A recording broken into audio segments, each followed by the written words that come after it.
নমস্কার, আমি শিল্পী। আমার নীল ক্যানভাসে আপনাদের সকলকে স্বাগত জানাই। আজ দিনটা ছিল সোমবার।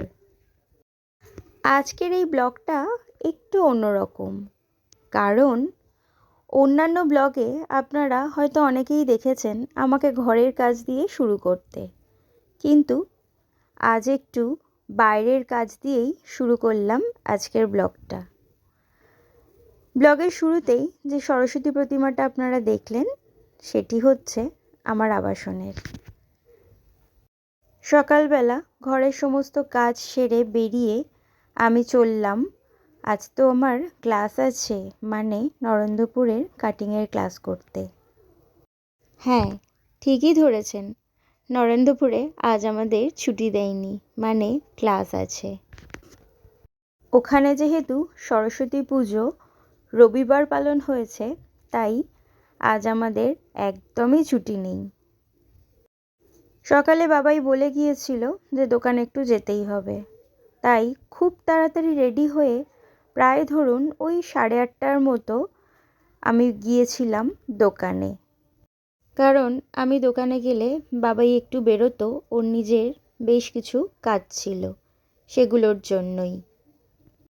দোকানে যখন গেলাম, বাবাই আমাকে বেশ কিছু হিসেব বুঝিয়ে দিল, যেগুলো আমাকে হিসেব মতো কাজ করতে হচ্ছিল।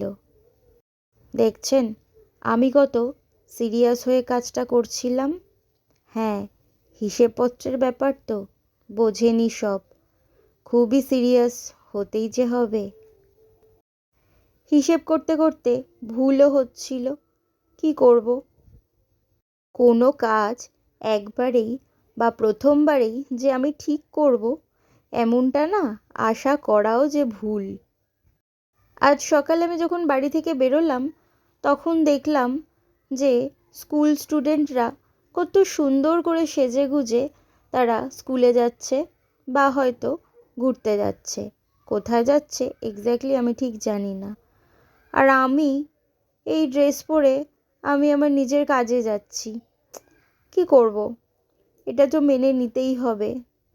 কালকে আশা করেছিলাম, মানে রবিবার দিন আশা করেছিলাম একটু কোথাও বেরোবো, কিন্তু বাড়িতে পমের শরীরটা না ভীষণ খারাপ। ওকে দেখে এতটাই খারাপ লাগলো, তাই আর কোথাও বেরোতে ইচ্ছা করলো না।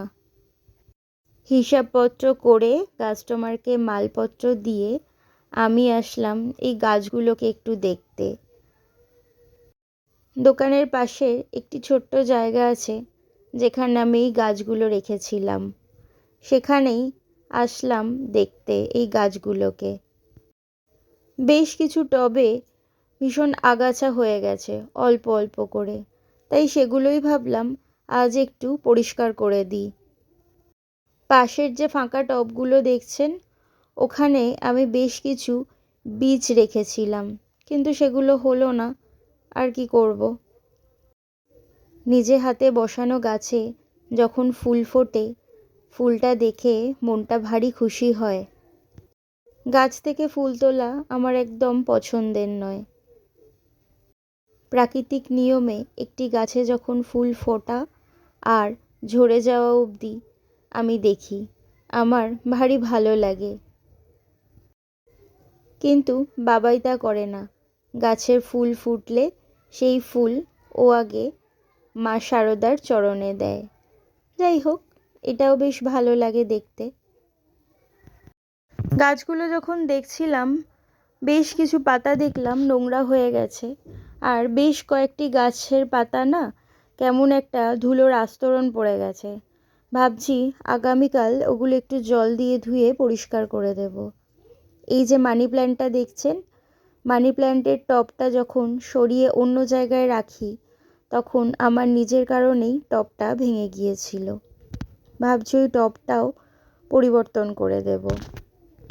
কিছুক্ষণ বাদে বাবাই ওর কাজ সেরে চলে আসলো দোকানে, আর আমি বেরিয়ে পড়লাম মিশনে ক্লাসে যাওয়ার জন্য। আমাদের ক্লাস শুরু হয় 10টা থেকে। আমি তো কোনো দিনই 10টার আগে ক্লাসে ঢুকতে পারি না। আমার ক্লাসে ঢুকতে বেশ অনেকটাই দেরি হয়ে যায়। দেরির কারণ এই যে আপনারা দেখতেই পাচ্ছেন, আজ হয়তো রাজপুর বাজারে জ্যামটা অনেকটাই কম বলা চলে। অন্যান্য দিন এত বিশ্রী জ্যাম হয় যে হাতে অতিরিক্ত আধা ঘন্টা টাইম নিয়ে বেরোলেও মনে হয় যেন অনেক কম। না না, আমি একা নই যে ক্লাসে এমন দেরি করে ঢোকে। আমার মতো অনেকেই আছে কিন্তু। কোনো কোনো দিন ম্যাডামও বকা দেন। কি করব, ম্যাডামকে বোঝাতে হয়, অনেক কষ্ট করেই কিন্তু বোঝাতে হয় যে রাস্তায় কতটা জ্যাম পেরিয়ে আমাদের আসতে হয়। আজ ক্লাসে জনসংখ্যা খুবই কম ছিল, মানে এই যে শিক্ষার্থীর সংখ্যা খুবই কম ছিল, এটাই বলতে চাইলাম। ম্যাডামরা কিন্তু ঠিক টাইম মতোই চলে আসেন। আজ ক্লাসটা বেশ মজাদারই কেটেছে। বেশ অনেকটা কাজ হয়েছে, অনেকটা গল্প হয়েছে ম্যাডাম ও সহপাঠীদের সাথে। আজ যেহেতু ব্লগের শুরুতে আমি বলেছিলাম যে সারাদিন আমি বাইরের কী কী কাজ করি, এটি তার ওপরেই ব্লগ। আজ ঘরের কোনো কাজ কিন্তু দেখাইনি। রাত্রিবেলা আজ একটু টমের কাছে গিয়েছিলাম, তাই ওকে বললাম চল আমরা একটু ঘুরে আসি।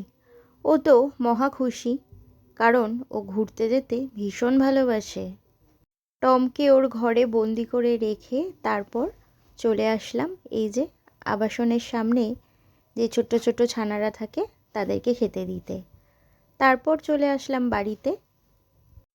আজ সারাদিন বাইরের যা যা কাজ ছিল সেগুলো অল্প কিছু আপনাদের সাথে শেয়ার করতে পারলাম। আমার ব্লগ যদি ভালো লাগে একটা লাইক করে দেবেন, আর ব্লগ কেমন লাগছে সেটা কমেন্টে জানাবেন।